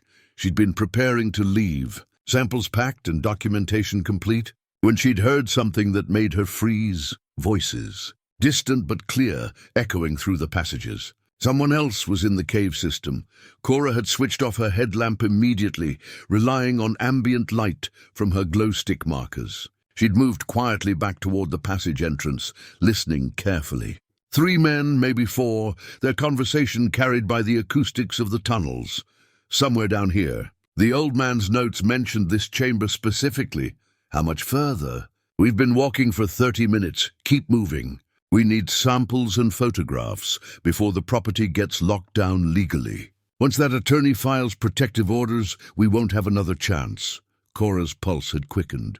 Vanguard had sent people into her caves, trespassing, stealing, trying to document what she'd kept private. They knew she was building a case, and they were racing to establish their own evidence. She'd eased back into the crystal chamber, looking for alternative exits. Hadley's maps had shown multiple passages, but she hadn't explored them all. In the far corner, behind the largest crystalline formation, she'd found what she was looking for, a narrow opening that appeared to descend further. She'd squeezed through carefully.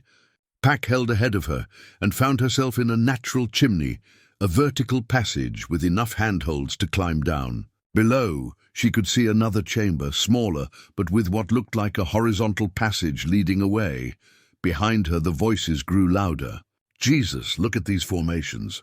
Get the camera on everything. This proves the deposit's value. Cora had descended the chimney quickly but carefully, her climbing experience from years of farm work serving her well. She dropped the last 6 feet and landed in a crouch, immediately moving into the horizontal passage. The passage was tight. She'd had to crawl in places, but it continued steadily.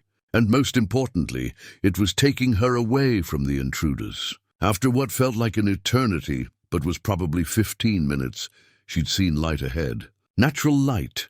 The passage emerged on the eastern face of a limestone cliff she'd noticed during her property surveys, but never approached from this angle. It was concealed by vegetation and would be nearly impossible to spot unless you knew exactly where to look. A natural hidden exit that Hadley had probably discovered and used as an escape route. She'd climbed down the cliff face carefully, using roots and rock ledges, and found herself about half a mile from her farmhouse, but approaching from a different direction than usual. The forest provided cover as she circled back toward home. Inside the farmhouse, she'd immediately called Marcus Webb. "We have a problem. Vanguard sent people into the caves. They're documenting everything right now, probably trying to establish prior claim or gather evidence they can use against us." Marcus had been silent for a moment, then, "That's actually good news for us. They're trespassing on private property and stealing geological samples. If we can prove they're down there, that's evidence of corporate malfeasance." "Do you have security cameras?" "No, but I know where their vehicle must be parked. The only access point is near the cave entrance. Get photographs if you can, safely. License plates, faces, anything identifiable. I'm leaving Seattle now. I'll be there by tonight instead of tomorrow. We need to document this while it's happening." Cora had grabbed her camera and headed back into the forest, approaching the cave entrance from a concealed position. Sure enough, 2 vehicles were parked on her property near the access trail, a dark blue pickup and a grey SUV. She'd photographed them from multiple angles, getting clear shots of license plates and corporate logos on equipment visible through windows. While she waited, the men had emerged from the caves, 3 of them, carrying bags and professional photography equipment. She'd recorded video of them loading their vehicles and leaving, capturing clear facial images and vehicle identifications. As soon as they disappeared down the mountain road, she'd returned to the farmhouse and sent everything to Marcus Webb, Sarah Brennan, and Dr. Oakes. The evidence of trespassing was now documented and distributed. Vanguard's aggressive move had backfired. They'd provided her with proof of illegal activity. That evening, as sunset painted the mountains in shades of gold and purple, Cora had sat on her porch with a cup of coffee, feeling the weight of what was coming. Tomorrow, Marcus would arrive with his team. The documentation would begin in earnest. The story would start taking shape, a story about corporate greed, illegal intimidation, and one woman's refusal to be pushed off land that was rightfully hers.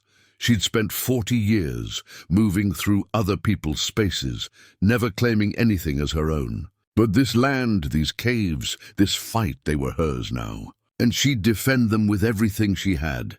Marcus Webb arrived just after dark, driving a rental SUV loaded with camera equipment and accompanied by his surveyor colleague and a documentary filmmaker named Rachel Chen. They'd been professional and urgent, understanding that timing mattered.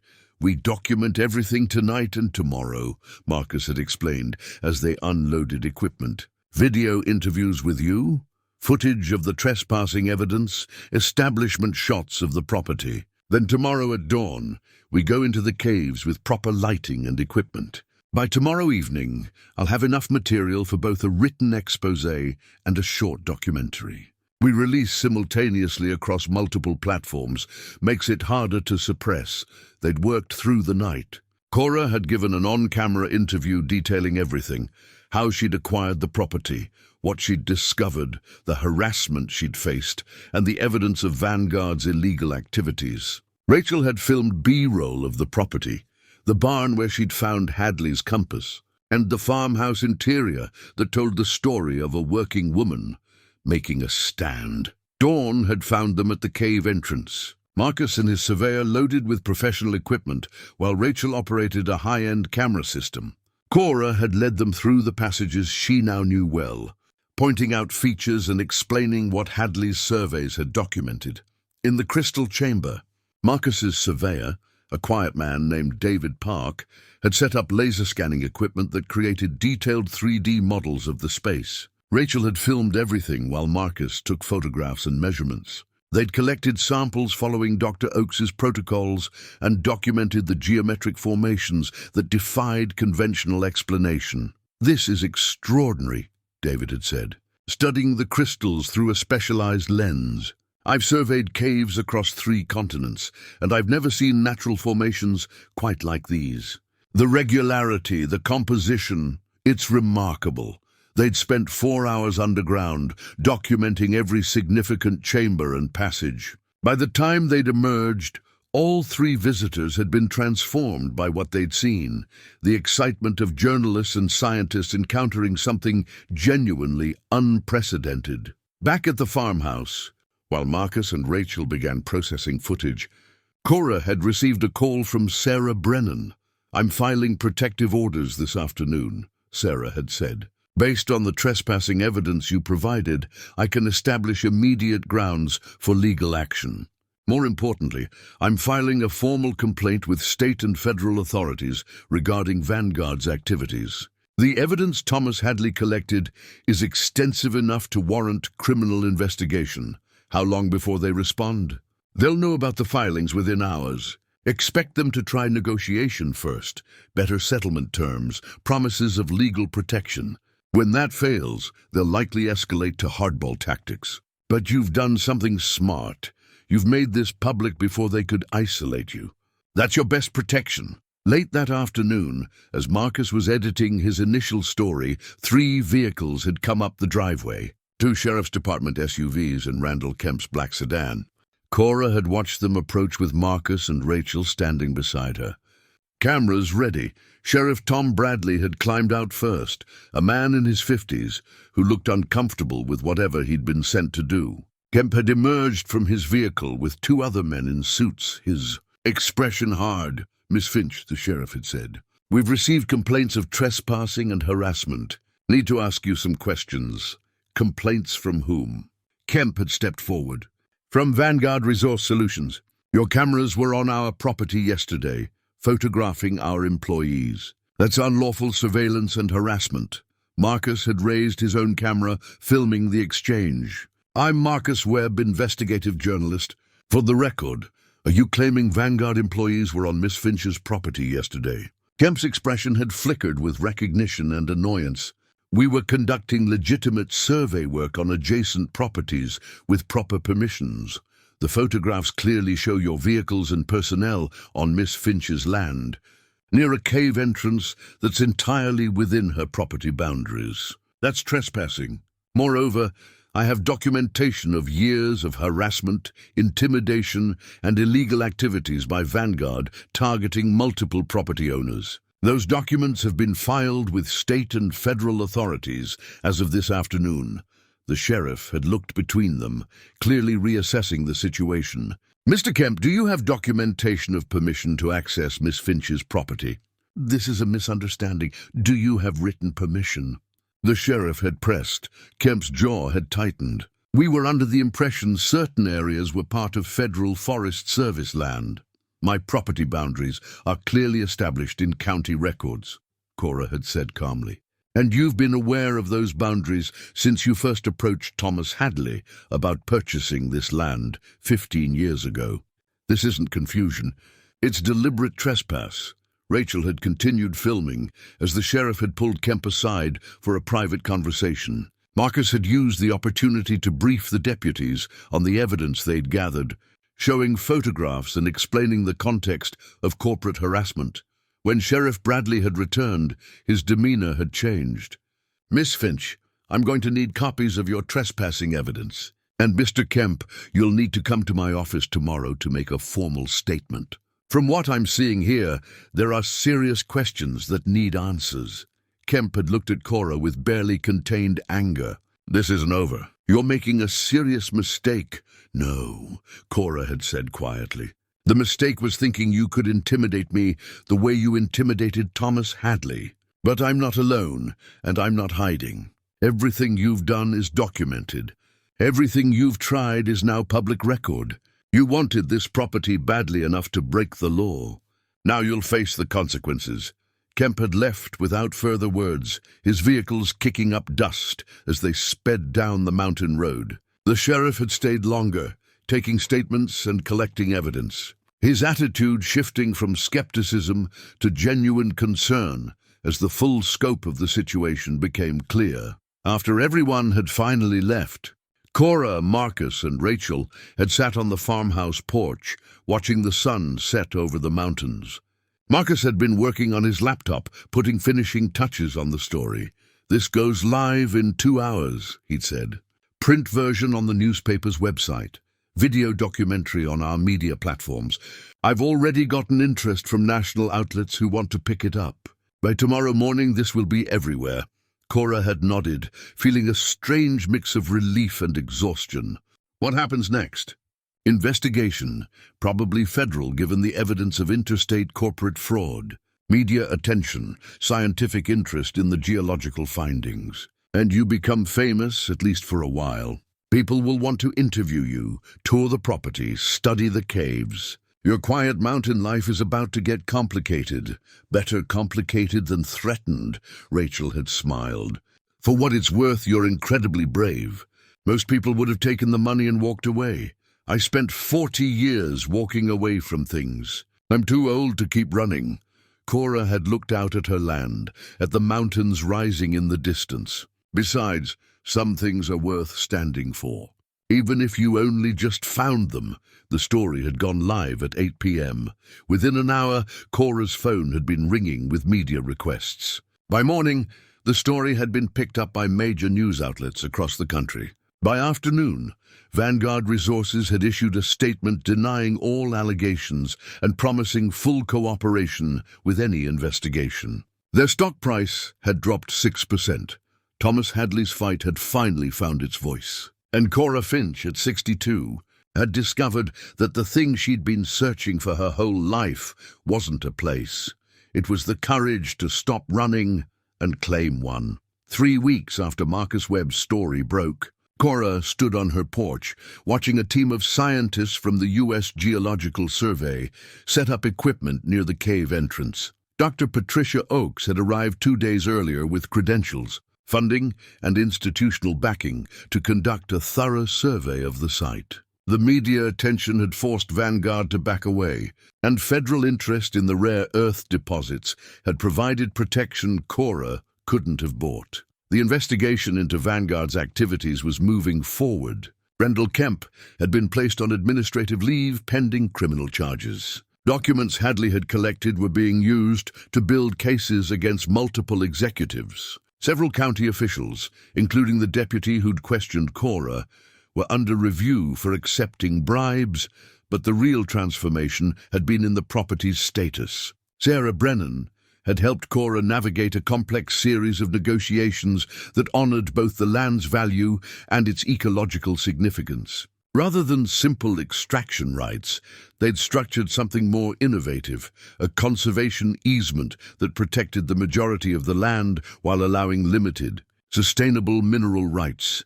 The arrangement provided Cora with immediate financial stability, roughly $3 million through a combination of conservation payments, sustainable extraction licenses to an ethical mining company, and compensation from various settlement agreements. More importantly, it ensured the land would remain largely untouched, preserved for scientific study and natural beauty.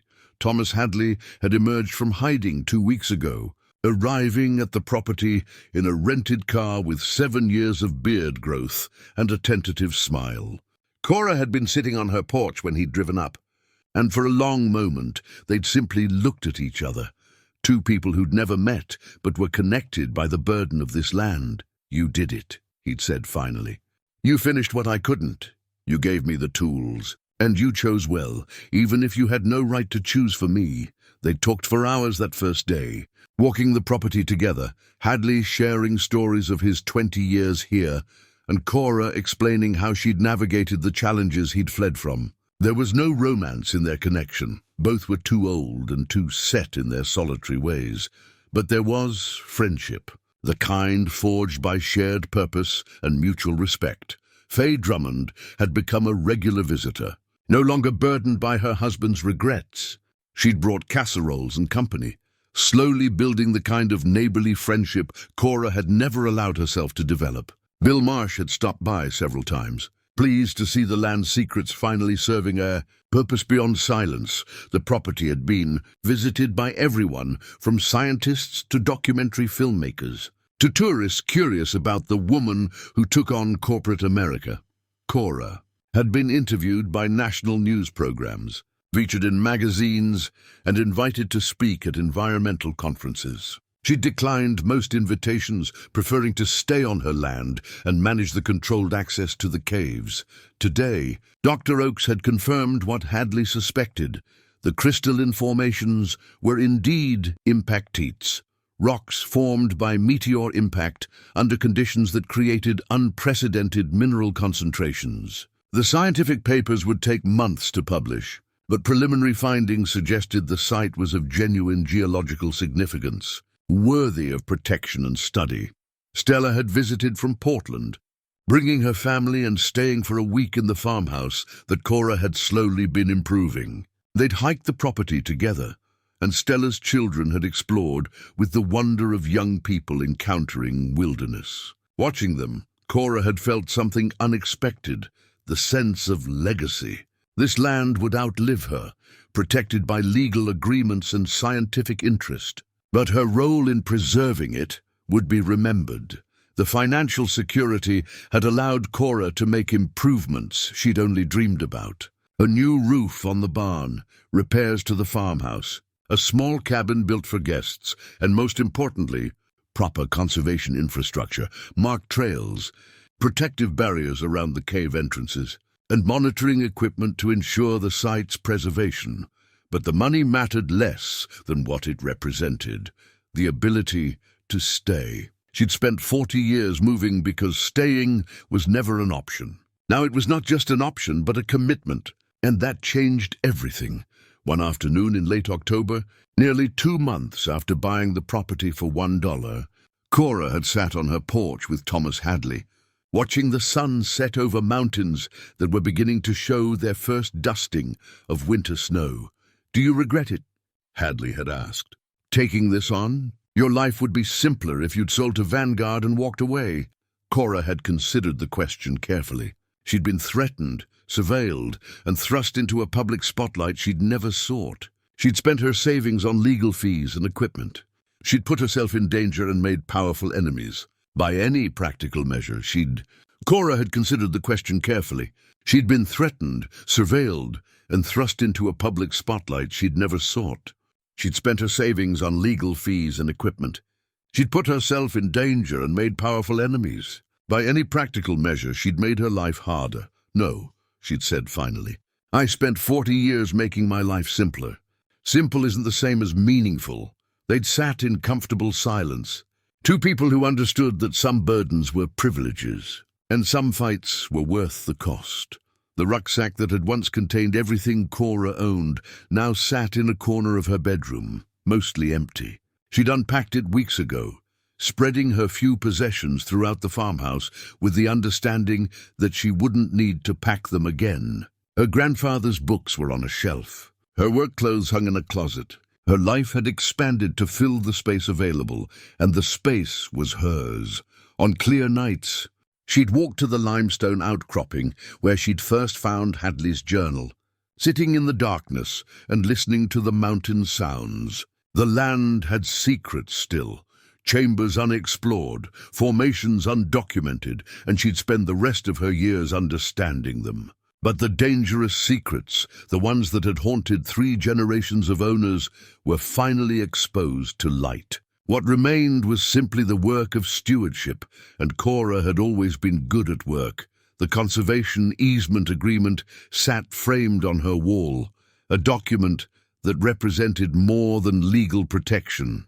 It was proof that you could stand against powerful interests and win, not through wealth or connections, but through stubbornness, documentation, and the willingness to make your fight public. It was proof that finding home at 62 was possible, that starting over was never too late, and that the thing you'd been searching for your whole life might be waiting in the most unexpected place. Cora had received a letter last week from Thomas Hadley's encrypted email, sent from wherever he'd chosen to settle permanently. "You gave me something I'd lost," he'd written. "The belief that truth matters and courage wins. Thank you for being braver than I was." The land chose well.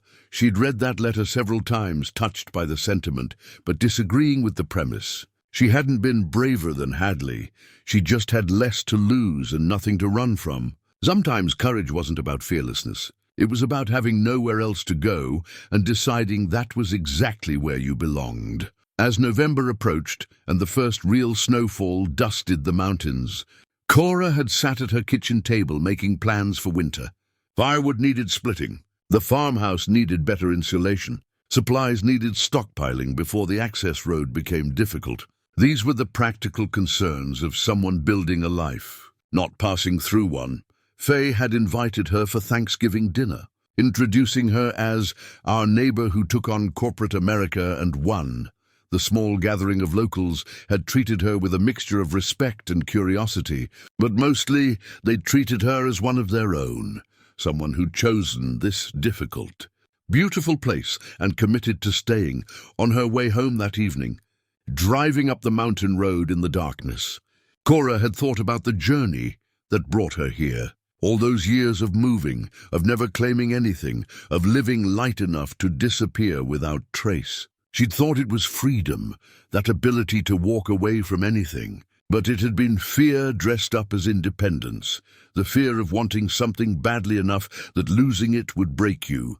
This land, this farmhouse, this community, she wanted them badly. Losing them would hurt, and that was okay. Better to hurt from loss than never to have claimed anything worth losing. Better to put down roots, even if storms might come. Better to be somewhere fully than nowhere completely. The mountains rose dark against the star-filled sky as she pulled into her driveway. The farmhouse lights were on. She'd left them burning. A small declaration that someone lived here, that this place was home. The barn stood solid against the night, its new roof gleaming faintly in moonlight. The land stretched away in all directions, protected and preserved, holding secrets that would take a lifetime to fully understand. Cora climbed out of her truck and stood for a moment, breathing in the cold mountain air. Somewhere in the forest an owl called. Somewhere deep below, in chambers she'd walked and documented, ancient crystals caught and held the darkness, waiting for light that would come with the next day's exploration. She'd bought this farm for $1 and discovered something worth 11 million. But the real treasure wasn't in the rocks or the rare earth deposits. It was simpler and more profound. She'd found a place that needed her as much as she needed it. She'd found work that mattered and friends who cared. She'd found the courage to stop running and the peace that came from finally standing still. At 62, Cora Finch had come home. Not to the place she'd started, but to the place she'd been traveling toward her whole life without knowing it. And standing there in the darkness, with her farmhouse waiting and her mountains watching, she understood that the journey had been worth every difficult mile. Some treasures take a lifetime to find. Some are buried just beneath the surface, waiting for the right person to dig them up. And some, the most valuable ones, aren't treasures at all. They're simply the place where you finally stop searching and start living.